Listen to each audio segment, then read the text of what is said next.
Imagine you are standing on a high altitude platform in the Swiss Alps. It is midnight. The air is crisp, biting, and smells of ancient ice and pine needles. The sky above is not black, but a deep, royal indigo. But you are not cold. You are wrapped in a heavy burgundy wool cloak that reaches your ankles. Before you sits the albatross. It is a dirigible of impossible scale, its silk skin glowing faintly in the moonlight. This is not a machine of industry.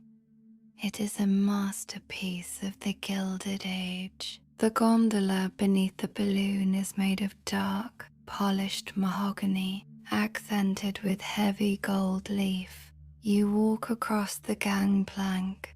The wood is solid beneath your feet. As you step inside, a uniformed attendant bows silently. He wears a suit of deep wine red. He takes your cloak.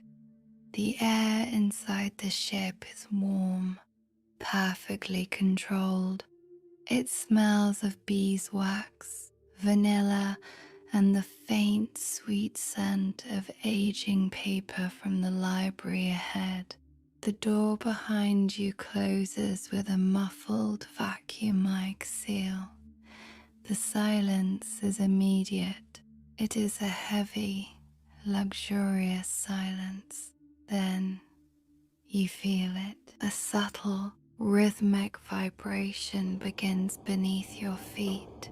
It is the engines, four massive muffled cylinders of brass and steam, turning at a low, hypnotic frequency. The ship begins to lift.